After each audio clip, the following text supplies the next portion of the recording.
حاتم طائی کا جو قبیلہ تھا، تو اس میں کچھ تھوڑی جھڑپ ہوئی، جس کی وجہ سے پھر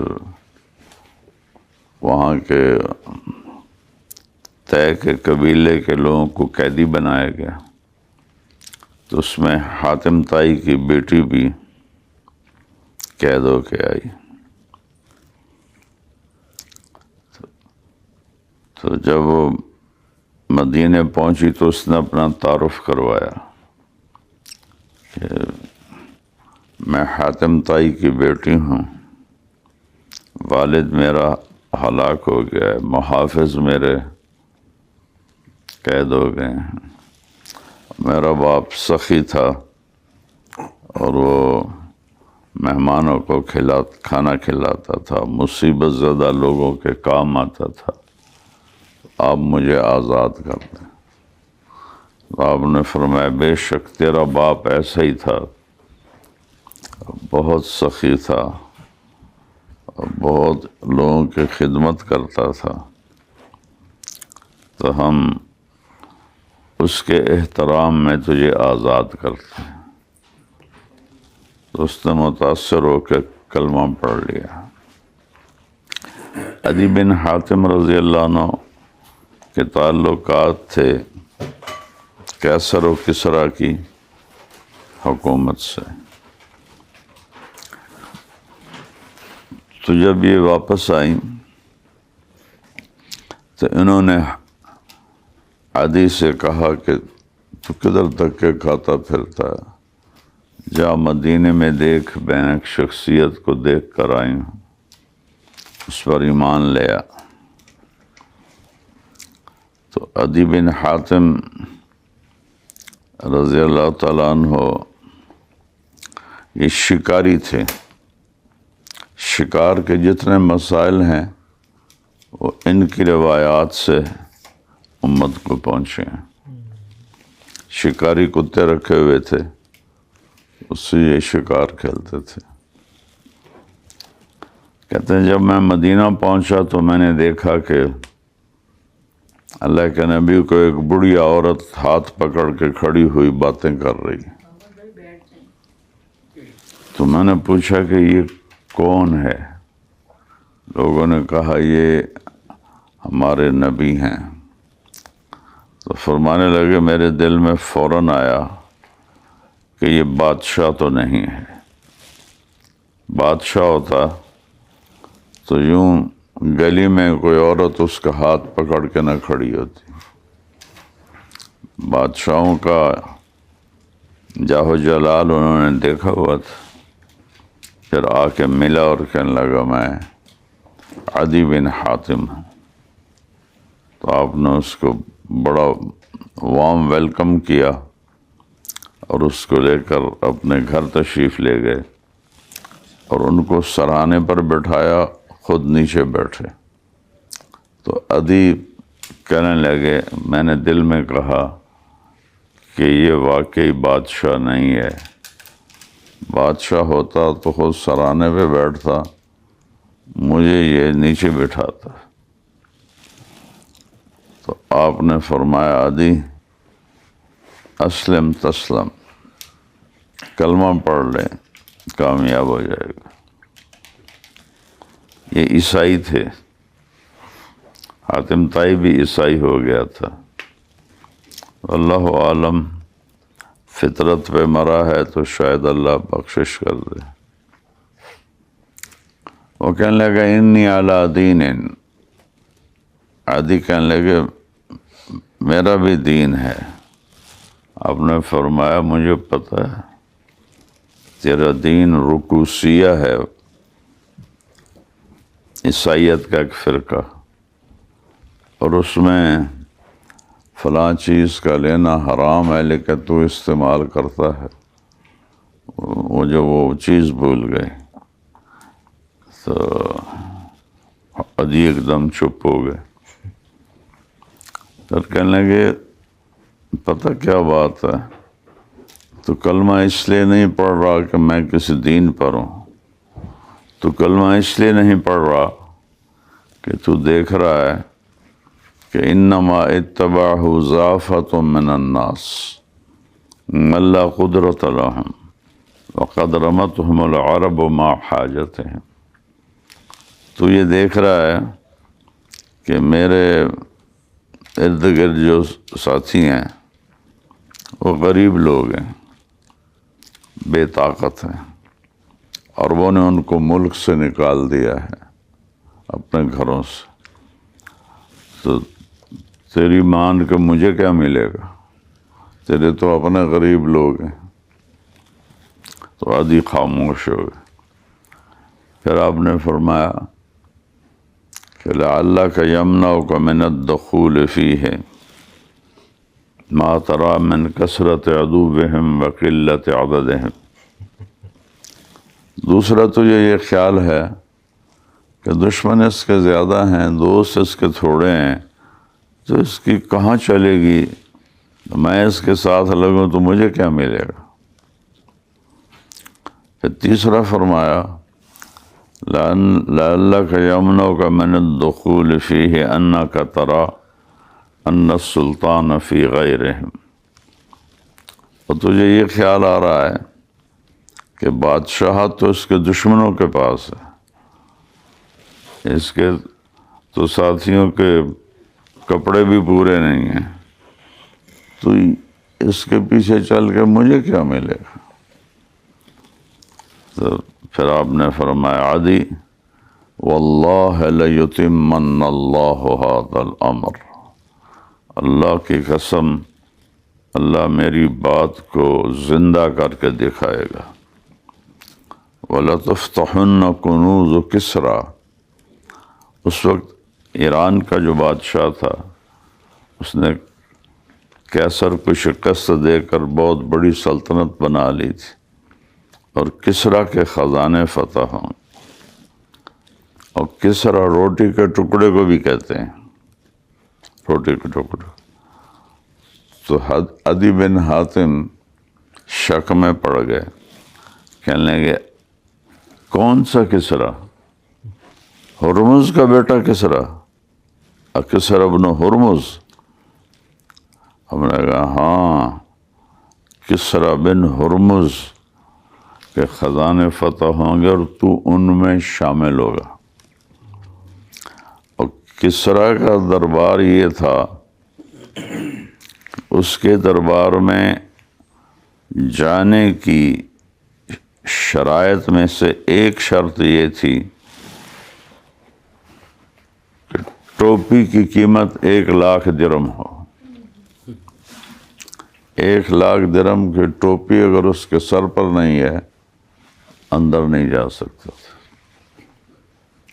اور اس کا جو تخت تھا اس کا نام تھا تاقدیس، وہ 170 ہاتھ چوڑا تھا لمبا اور 110 ہاتھ چوڑا تھا، اور اس میں 500 سونے کے گنبد لگے ہوئے تھے اور 1,40,000 چاندی کے کیل گڑے ہوئے تھے، اور سارا موتیوں اور جواہرات سے وہ مزین تھا. اور اس کے سامنے ایک قالین بچھایا جاتا تھا جو 1 ایکڑ لمبا چوڑا تھا. 1 ایکڑ، 1 ایکڑ 1 پیس. اور اس میں پورے ایران کا نقشہ تھا. تو ہر گورنر کو اس کے صوبے میں بٹھاتا تھا. پھر موتیوں کے ذریعے سے نہروں کا نقشہ بنایا تھا، ایسے موتیوں کی لڑی جا رہی تو یہ نہریں ہیں. اور زمرد کے وہ درخت اس نے اس میں لگائے ہوئے تھے. حضرت عمر کے زمانے میں جب وہ فتح ہو کے مال غنیمت بن کے مدینے میں آیا تو آپ نے صحابہ سے پوچھا کہ اس قالین کا کیا کریں؟ تو سب نے کہا اس کو محفوظ رکھیں، یہ تاریخی یادگار ہے. حضرت علی نے فرمایا کہ یہ تاریخی یادگار نہیں ہے، یہ کفر کی یادگار ہے، لہذا اس کو ٹکڑے کر کے تقسیم کر دو۔ تو اس کا ایک بالشت ٹکڑا 1,00,000 درہم میں فروخت ہوا، ایک بالشت ٹکڑا، ایک ایکڑ میں کتنے بالشت ہوں گے؟ تو اب عدی بن حاتم نے یہ جاہ و جلال دیکھا ہوا تھا، مدینے میں دیکھا تو اصحاب صفہ بیٹھے ہوئے جن کے پاس کرتا بھی نہیں تھا، چادریں باندھ کے ایک دوسرے کی اوٹ میں بیٹھے ہوئے تھے، تو ان کو تو یہ خیال آنا تھا کہ یہ کیا باتیں کر رہا ہے۔ تو آپ نے فرمایا تو نے حیرہ دیکھا ہے؟ حیرہ عراق کا شہر تھا، عرب کے بارڈر پر، اب بھی ہے۔ کہنے لگا دیکھا تو نہیں، سنا ہوا ہے۔ تو آپ نے کہا وَلَا تَخْرُجُ الزَّعِينَةُ مِنَ الْحِيرَةِ فِي حُلِيِّهَا وَحُلَلِهَا وَتَطُوفُ بِبَيْتِ اللَّهِ لِوَحْدِهَا لا تخاف علی نفسها الا اللہ، کہ حیرہ سے ایک جوان لڑکی زیور اور کپڑے سے لدی ہوئی اکیلی مکے تک آئے گی، طواف کرے گی، اور کچھ سے اسے نہ مال کے لٹنے کا ڈر ہوگا نہ عزت کے لٹنے کا ڈر ہوگا۔ تو حیرہ اور مکہ کے درمیان بنو طے کا قبیلہ تھا۔ تو حضرت عدی کہنے لگے میں نے اپنے دل میں کہا فَأَيْنَ دُعَارُ بَنِي طَيْ الَّذِينَ سَعَرُوا الْبِلَادِ، میرے قبیلے کے ڈاکوؤں سے بچ کے کہاں جائے گی جنہوں نے پورے عرب میں آگ لگا رکھی ہے۔ تو دل میں یہ ان کے خیال آیا، تو پھر اللہ نے ان کو کلمے کی توفیق بخشی۔ ان کے جو قبیلے کے سب سے بڑے ڈاکو تھے ان کا نام تھا رافع بن عمیرہ الطائی۔ تو حضرت خالد بن ولید عراق میں لڑ رہے تھے،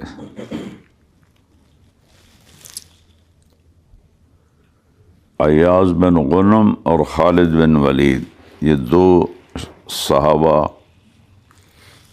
قائد تھے لشکر کے۔ تو یرموک میں رومی اکٹھے ہونے شروع ہو گئے فیصلہ کن جنگ کے لیے۔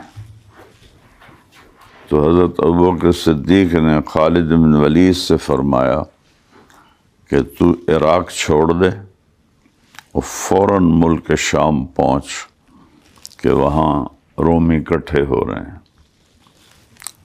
تو شام سے عراق کے دو راستے تھے، ایک راستہ جو معمول کا تھا وہ 21 دن کا تھا، اور ایک راستے میں صحرا پڑتا تھا وہ 7 دن کا تھا۔ تو خالد بن ولید نے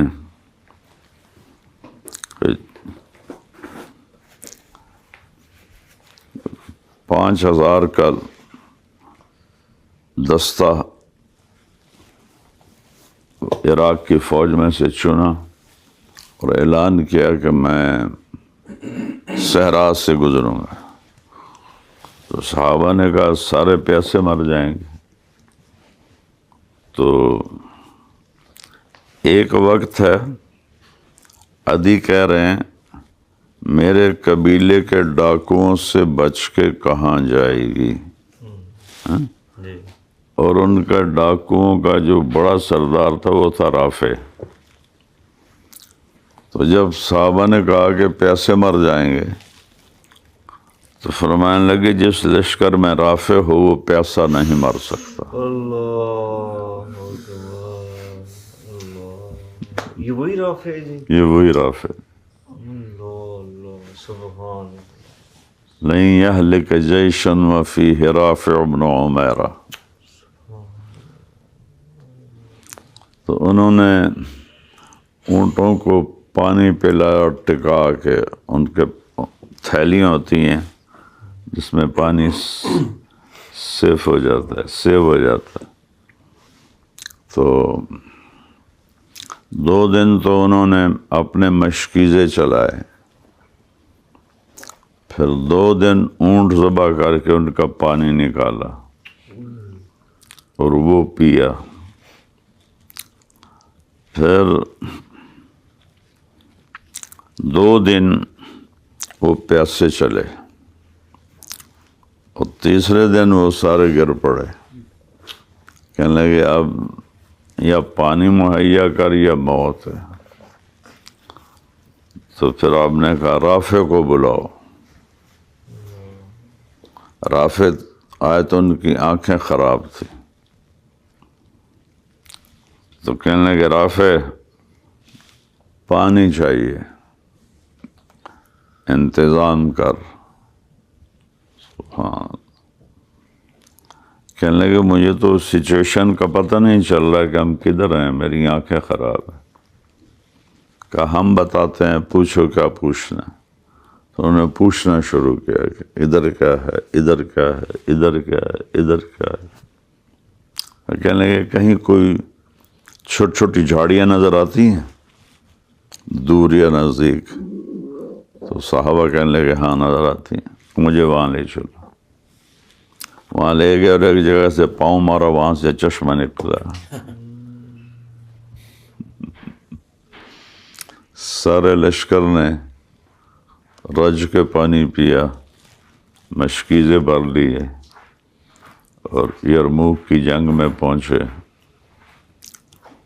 7-8 دن یہ جنگ چلتی رہی. تو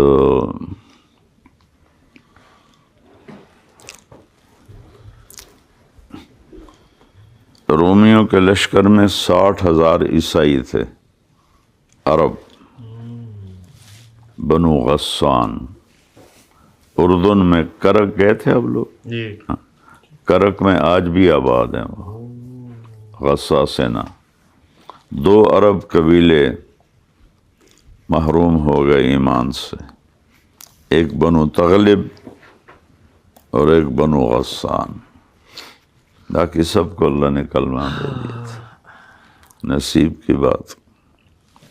تو میں کرک گیا تھا تو مجھے تو پتا تھا کہ یہاں رہتے ہیں. تو میں ان کو دیکھ کے پہچان لیتا تھا کہ یہ عیسائی ہے. تو بہان جو سردار تھا جنگ یرموک کا رومیوں کا، اس نے ایک دن تجویز پیش کی. جبل بن ایہم یہ غسانیوں کا سردار تھا کہ آج صرف تم نکلو اور ان سے لڑو کہ لوہا لوہے کو کاٹتا ہے. تو پتہ چلا کہ کل 60,000 صرف عرب نکلیں گے. تو خالد بن ولید رضی اللہ تعالیٰ عنہ نے، اس وقت حضرت عمر خلیفہ بن گئے تھے، انہوں نے حضرت خالد کو امارت سے ہٹا دیا تھا. ابو عبیدہ سے کہنے لگے مجھے 30 آدمی دے دو، میں ان سے جا کے لڑتا ہوں. تو ابو سفیان کہنے لگے جدن ام حزلن، یہ سنجیدگی سے کہہ رہے ہو یا مذاق کر رہے ہو؟ تو خالد کہنے لگے جبار فی الجاہلیہ و خوار فی الاسلام. جاہلیت میں تو بڑا دلیر بنتا تھا، اسلام میں آ کے بزدل ہو گیا. ہماری مدد کوئی عدد پہ تھوڑا ہوتی ہے، اوپر سے ہوتی ہے. تو ابو سفیان کہنے لگے پھر انصاف کی بات یہ ہے کہ 30 نہیں 60 لے جا. 60,000 کے مقابلے میں ایک. ابو عبیدہ رضی اللہ عنہ کہنے لگے ابو سفیان ٹھیک کہہ رہا ہے. تو فرمانے لگے کہ ابو عبیدہ اب چناؤ تم خود کرو کس کس کو لے جاؤ گے. تو کہنے لگے اس لشکر میں ایسے لوگوں کو جانتا ہوں جب وہ ایسے ہاتھ اٹھاتے ہیں تو ان کے ہاتھ کبھی بھی خالی اللہ نہیں لوٹاتا. ان کا پھر تو سلیکشن کر. تو انہوں نے پہلا نام لیا این فضل ابن العباس، عباس کے بیٹے فضل. این زبیر ابن العوام، اور این رافع ابن عمیرہ الطائی. کون؟ ڈاکو. ڈاکو. جو ایسے کرتے ہیں تو اللہ ان کے ہاتھ خالی نہیں لوٹاتا. اس میں رافع بھی تھے. این عمر التمیمی، این عبداللہ ابن عمر، این ابو ایوب انصاری، این ہاشم المرقال. پہلے تو مجھے نام یاد تھے، اب میں تو آپ کو ایسے ہی اچانک فی البدی سنا رہا ہوں. تو آپ نے 44 آدمی چنے انصار میں سے اور 16 چنے مہاجرین میں سے. تو ایک انصاری کہنے لگا کہ خالد اپنی قوم کو بچا رہا ہے اور ہماری قوم کو مروا رہا ہے. تو حضرت خالد نے سن لیا، کہنے لگے میرے پیارے واللہ ایسی کوئی بات نہیں ہے. میں نے اللہ کے نبی کے ساتھ جہاد میں شرکت کی ہے. جب بھی مشکل وقت آتا تھا تو آپ انصار کو آگے کرتے تھے، اس لیے میں انصار کو آگے کر رہا ہوں. زرار ابن ازور، تو عبادہ بن صامت، شرحبیل بن حسنہ، عبد الرحمن بن ابو بکر. تو ان سب سے کہا کہ چلو بھائی آج رات تیاری کرو صبح کے لیے. تیاری کیا تھی کہ ساری رات یہ جاگ کے نفل پڑھ کے روتے رہے اور مانگتے رہے. زرار بن ازور بڑے اونچے قد کے تھے اور ننگے بدن لڑتے تھے ہمیشہ. وہ کہتے تھے میں کوئی جینے کے لیے تھوڑا آگے آ رہا ہوں، میں تو مرنے کے لیے آ رہا ہوں، تو زرہ کیوں پہنوں؟ تو زرہ نہیں پہنتے تھے، صرف ایک تہمت اور نیزہ، اس سے لڑتے تھے. تو سب سے زیادہ اونچی آواز حضرت زرار کی تھی رونے کی پورے لشکر میں. تو صبح خالد ابن ولید تیار ہو کے آ گئے تو حضرت زبیر بن عوام کو ان کی بیوی حضرت اسماء گھوڑے کی لگام پکڑے چھوڑنے آئی. حضرت اسماء بکر صدیق کی بیٹی. اور زرار بن ازور وہ اسی طرح ننگے بدن آ گئے. تو حضرت خالد نے فرمایا واپس جا، زرہ پہن کے آ، اور نیزے کی بجائے تلوار لے گیا.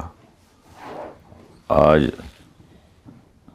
زرہ کی ضرورت ہے اور آج نیزہ نہیں چلے گا، تلوار چلے گی. تو ان کو واپس بھیجا. انہوں نے زرہ پہنی، تلوار لی. تو جب یہ لوگ سامنے آئے نا جبلہ کے لشکر کے، تو وہ سمجھے یہ صلح کرنے آئے ہیں. تو وہ کھڑا تھا سینٹر میں. تو کہنے کا دیکھا نا، ڈر گئے، آج آ رہے ہیں صلح کرنے، ایسی شرطیں رکھوں گا ذلیل کر دوں گا. اور گھوڑا بڑھا کے پہلی صف میں لے آیا. تو اس کا تو 100% یہی ذہن تھا، کہنے کا آج ایسی شرطیں رکھوں گا تو میں چھٹی کا دودھ یاد دلا دوں. خالد بن ولید فرمانے لگے کس بات کی شرط ہے؟ کہا تم صلح کرنے نہیں آئے ہو؟ کہا نہیں ہم تو لڑنے آئے ہیں۔ اس نے کہا وہ بھی آگے عرب تھا، کہنے لگا عرب کی مائیں کیا کہیں گی کہ 60 پہ حملہ کر دیا 60,000 نے، جاؤ تیاری کر کے آؤ، میں حملہ نہیں کروں گا۔ تو خالد بن ولید نے فرمایا تو پہلے ہم سے نمٹ تو لے، پھر اس کے بعد ضرورت پڑے گی تو ہم بلا لیں گے۔ اور کچھ اور اس کو طنزیہ جملے بولے تو وہ اس کو غصہ چڑھ گیا۔ اس نے کہا اٹیک کرو ان کو، ایک ہی وار میں ان کی گردنیں اڑا دو۔ 60 آدمی ایک لائن میں تھے اور 60,000 کا اٹیک تھا، صف نہیں توڑ سکے۔ پھر دوسری دفعہ اٹیک کیا، صف نہیں ٹوٹی۔ تیسری دفعہ جب اٹیک کیا تو صف میں دراڑ آ گئی۔ حضرت خالد بن ولید نے فرمایا کہ ٹولیاں بن جاؤ، کمر اندر کر لو، سینے سامنے کر لو، 6 کی ٹولیاں بن کے نا الگ الگ ہو کے ان سے لڑو۔ تو عبداللہ بن عمر فرماتے ہیں کہ اللہ بھلا کرے خالد بن ولید کی ٹولی کا، کہ اس میں فضل بن عباس تھے، زبیر بن عوام تھے، عبد الرحمن بن ابی بکر تھے، زرار بن ازور تھے، رافع بن عمیرہ الطائی تھے، اور عمر تمیمی تھے۔ یہ 6 آدمی تھے، اور 20 دفعہ روم نے حملہ کیا خالد کی ٹولی پر ان کو مارنے کے لیے، اور 20 میں سے کسی ایک کو، 6 میں سے کسی ایک کو زخمی بھی نہ کر سکے۔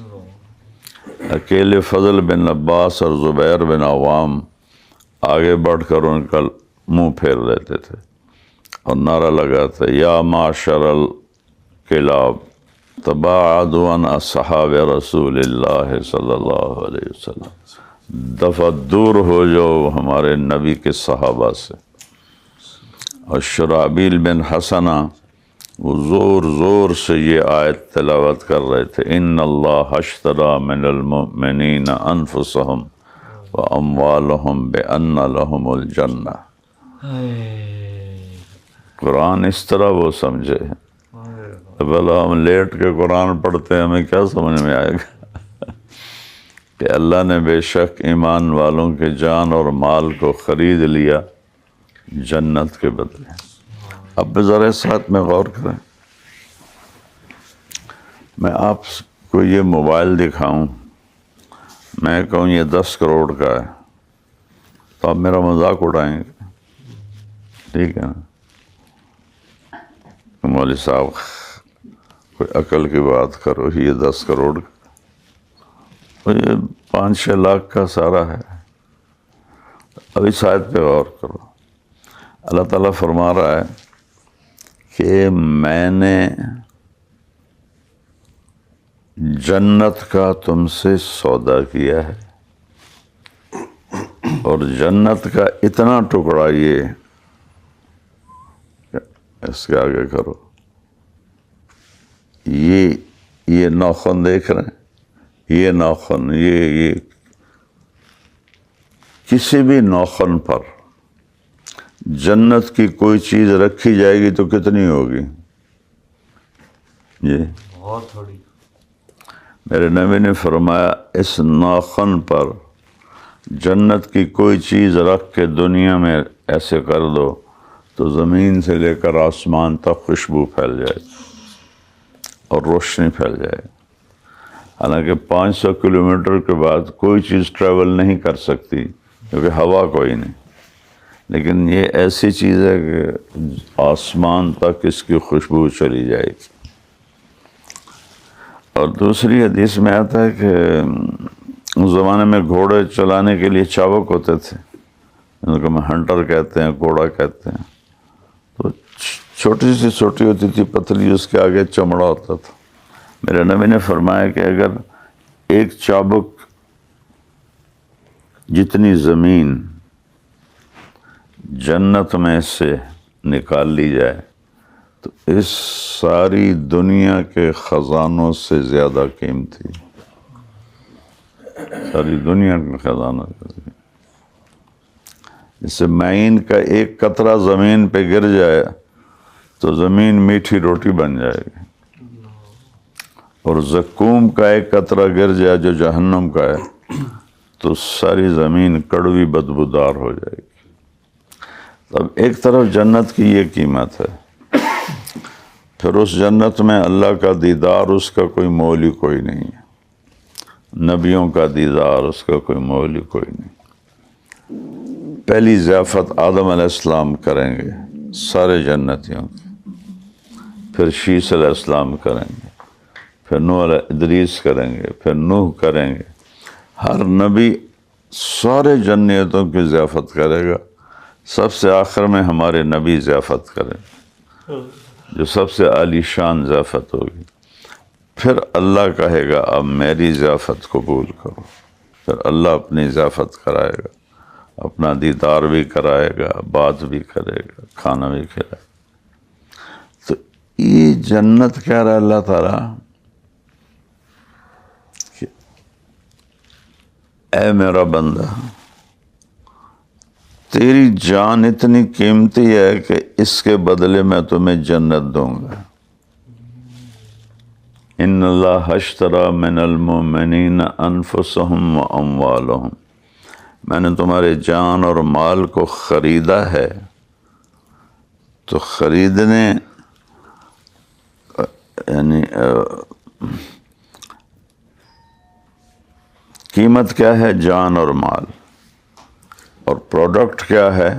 بِأَنَّ لَهُمُ الْجَنَّةَ، پوری جنت تمہارے لیے میں نے عطا کر دی تمہاری جان اور مال کے بدلے میں۔ تو اس آیت کو وہ دہرا رہے تھے، پورے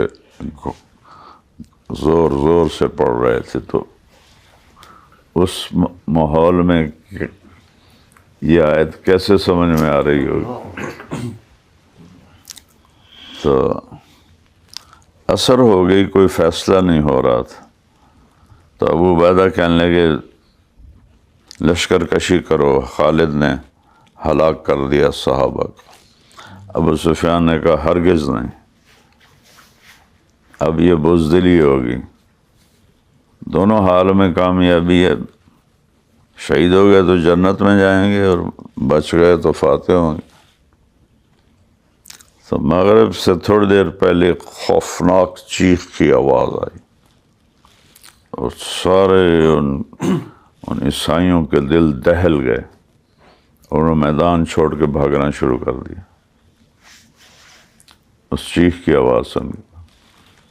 تو خالد ابن ولید نے اعلان کیا پیچھا کوئی نہ کرے۔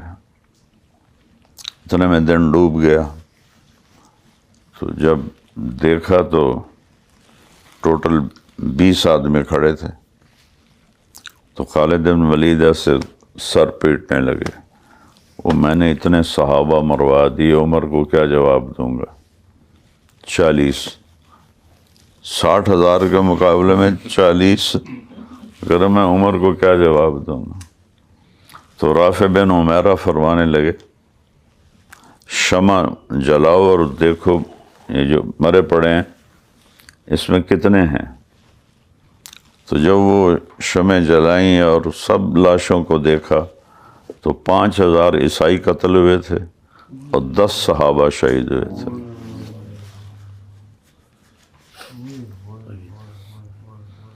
کہ باقی کہاں گئے؟ تو کسی نے کہا وہ پھر تیری بات انہوں نے سنی نہیں، وہ پیچھے نکل گئے ہوں گے۔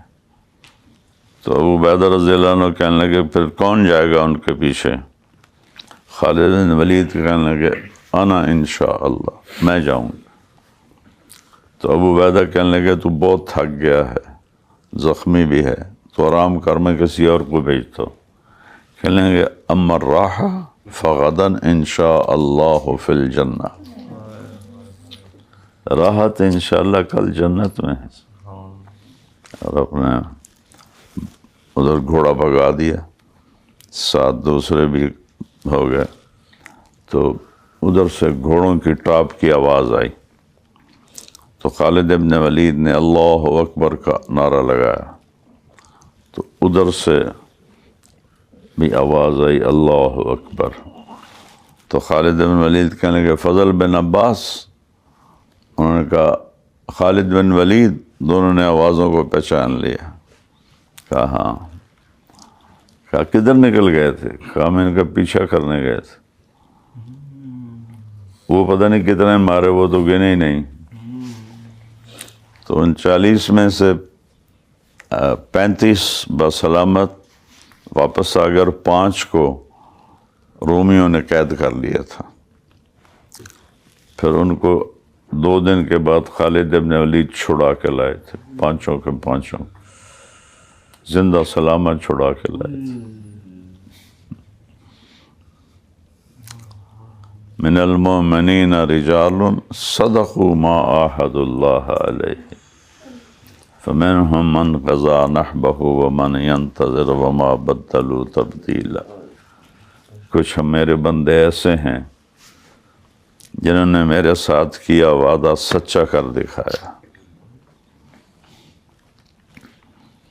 اور کچھ میرے پاس پہنچ گئے ہیں اور کچھ انتظار میں ہے کہ ہماری باری کب آئے گی اللہ کے پاس جانے کی. اور وما بدلوا تبدیلا، اور ذرا بھی ان میں تبدیلی کوئی نہیں ہے.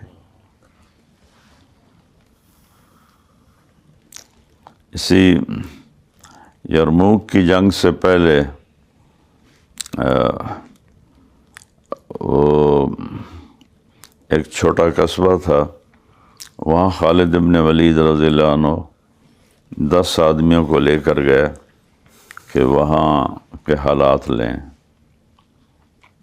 تو آگے پتہ چلا کہ وہ تو 10,000 کا لشکر جمع کیے بیٹھے.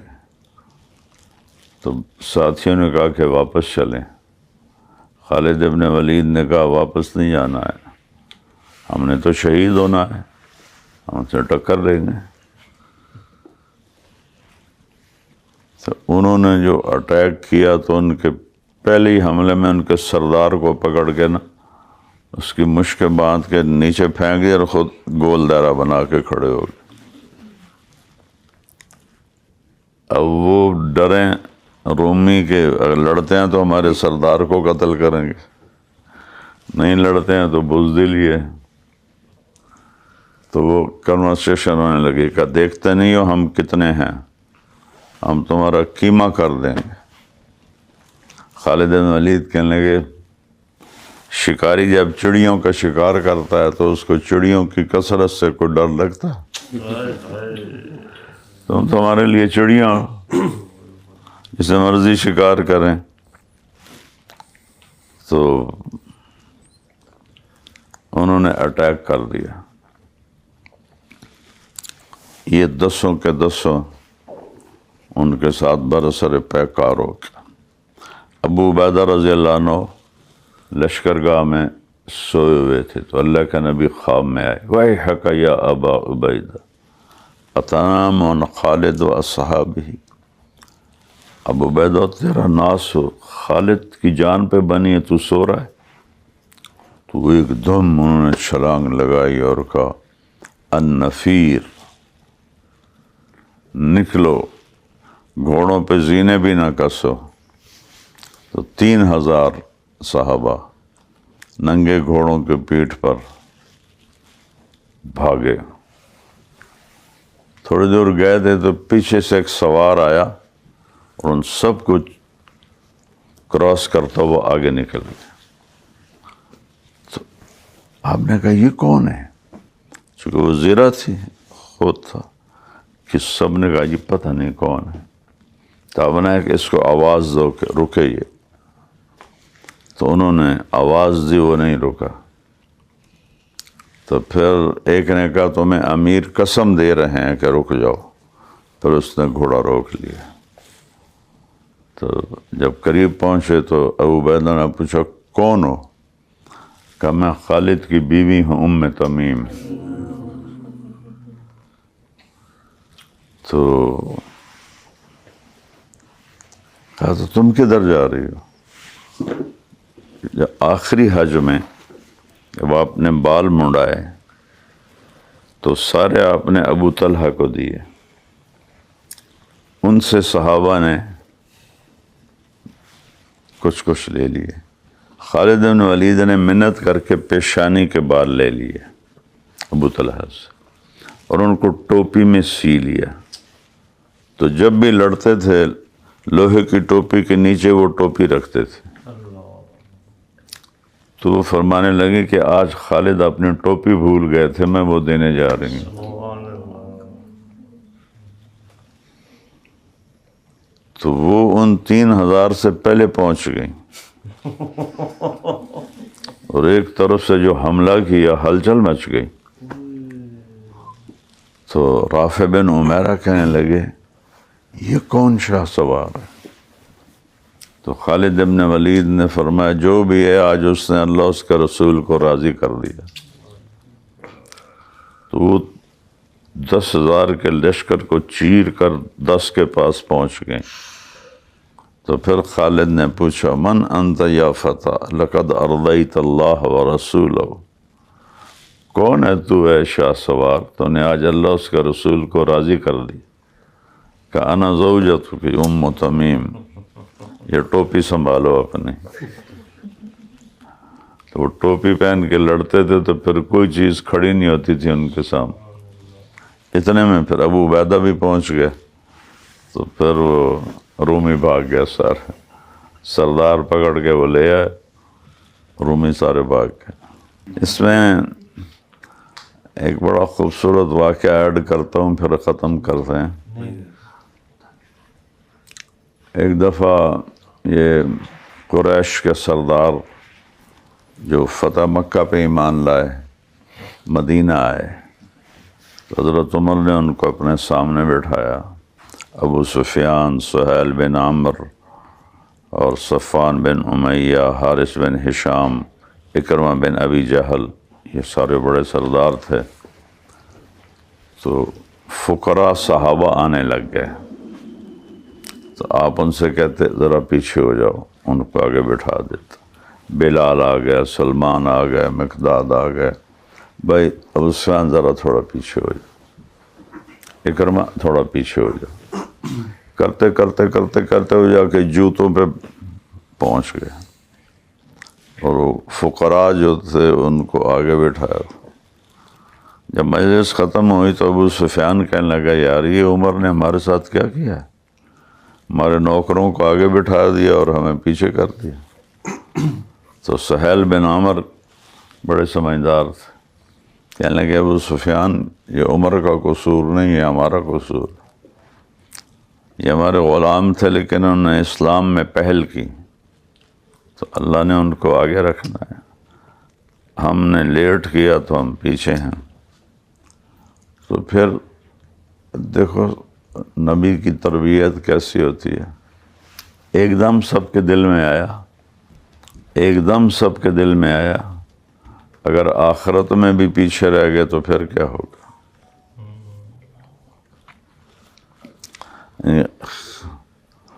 دماغوں پر آخرت چھائی ہوئی تھی، کبھی اگر آخرت میں پیچھے رہ گئے تو پھر کیا ہوگا. تو یہ سارے گئے حضرت عمر کے پاس دوبارہ، کہنے لگے جو تم نے ہمارے ساتھ کیا ہے وہ ہم نے دیکھ لیا ہے، تو ہمیں یہاں تو کوئی دکھ نہیں ہے، جو تم نے کیا ہے صحیح کیا ہے. دکھ یہ ہے کہ آخرت میں بھی اسی طرح ہوا تو پھر ہمارا کیا بنے گا. تو کوئی ہمیں راستہ بتاؤ کہ ہم تم سے آگے نہیں جا سکتے، برابر تو ہو جائیں. تو عمر نے فرمایا جس جہاد میں انہوں نے جانیں کھپائیں تم بھی کھپا دو تو برابر ہو جاؤ گے. کہنے لگے ٹھیک. تو یہ سارے سردار مکہ آئے اور 400 قریشی سرداروں کے ساتھ انہوں نے شام کی ہجرت کی۔ حارث بن ہشام ہے ابو جہل کے بھائی۔ جب وہ مکہ چھوڑنے لگے تو سارے مکے کے مرد عورت بچے بچیاں ان کو چھوڑنے باہر تک آئے، وہ سب رو رہے تھے۔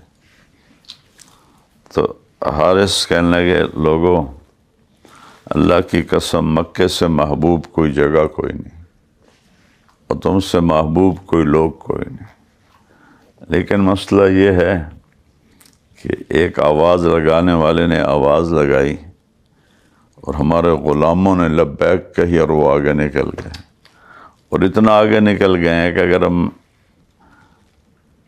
یہ مکے کے پہاڑ دیکھ رہے ہو کہ یہ سونا بن جائیں اور میں خرچ کر دوں تو ان کی ایک مٹھی جو کے برابر بھی اجر نہیں لے سکتا جو انہوں نے اس وقت خرچ کیا۔ تو لہذا جان کا نذرانہ دیتے ہیں، دیکھو شاید اللہ ہمیں ان کے برابر کر دے۔ تو یہ لوگ پھر یرموک پہنچے، اس وقت جنگ اپنے شباب پر تھی، تو انہوں نے جنگ میں شرکت کی۔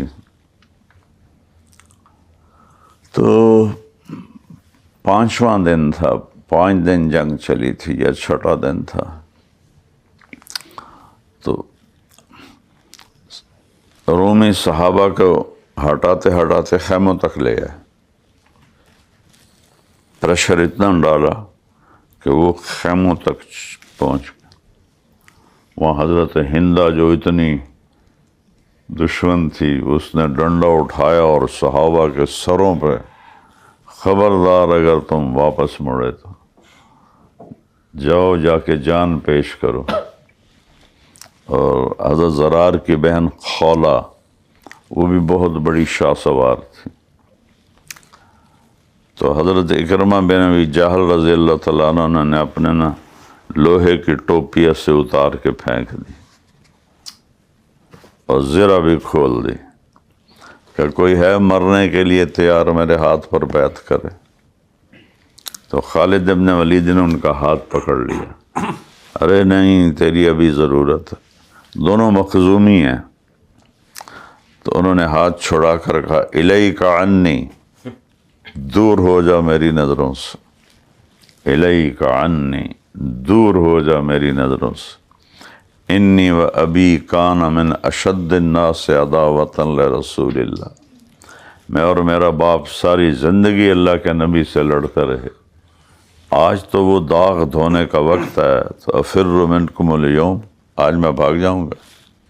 تو سب سے پہلے ان کے بیٹے عمر بن اکرمہ نے بیعت کی، پھر زرار ابن ازور، پھر ابو سفیان، پھر حارث بن ہشام، ان سب حضرات نے بیعت کی اور اپنی زریں پھینک دی اور تلواریں لے کے چڑھائی کر دی، اور اللہ تعالیٰ نے اس دن رومیوں کو شکست فاش دی اور وہ میدان چھوڑ کے بھاگ گئے۔ لیکن اس میں اکثر شہید ہو گئے، زرار بن ازور جیسے، حارث بن ہشام جیسے۔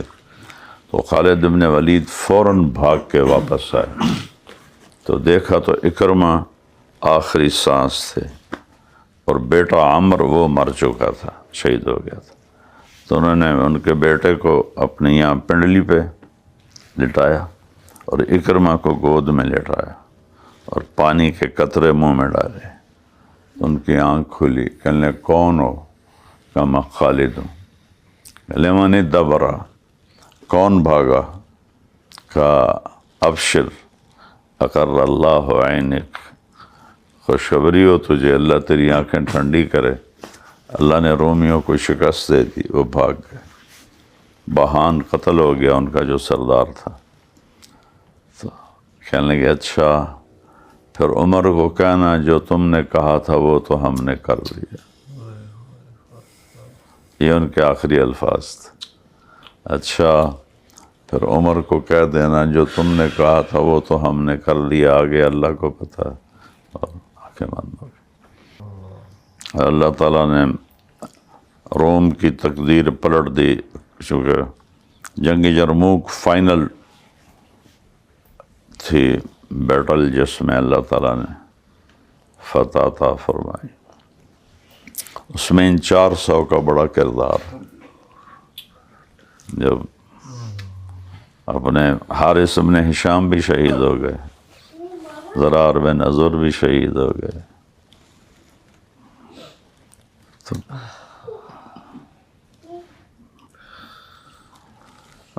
وہ فرزدق کا شعر ہے، اولئک آبائی فجئنی بمثلہم، یہ ہیں میرے باپ دادے، لاؤ کوئی ان جیسا، اذا جمعتنا یا جریر المجامع، جریر اور ان کی لگتی تھی بہت زیادہ، تو جریر تمیمی تھا، تو فرزدق نے یہ شعر کہ یہ ہیں میرے آبا و اجداد، ہمت ہے تو کوئی ان جیسا لاؤ، جریر جب لوگ جمع ہوں تو ان جیسا کوئی لا کے دکھا۔ فرزدق کا یہ شعر مجھے بڑا پسند ہے۔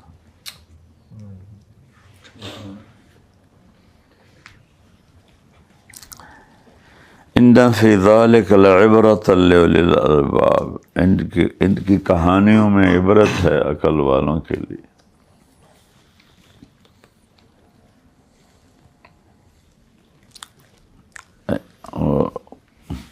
علامہ اقبال کا شعر ہے، تم ہو گفتار سراپا، وہ سراپا کردار، سمجھ گئے؟ تم صرف باتونی لوگ ہو اور وہ پورے کردار والے تھے، تم ہو گفتار سراپا، اس کو کہتے ہیں، تم باتونی لوگ، وہ سراپا کردار، یہاں سے یہاں تک کردار تھے، تم ترستے ہو کلی کو، وہ گلستاں باکنار، تم کلی کے پیچھے جان دیتے، انہوں نے باغ کو ٹھوکر مار دی۔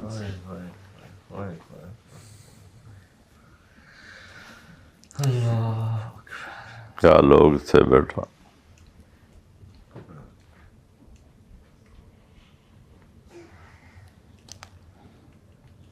آخرت کا سودا کر کے گئے۔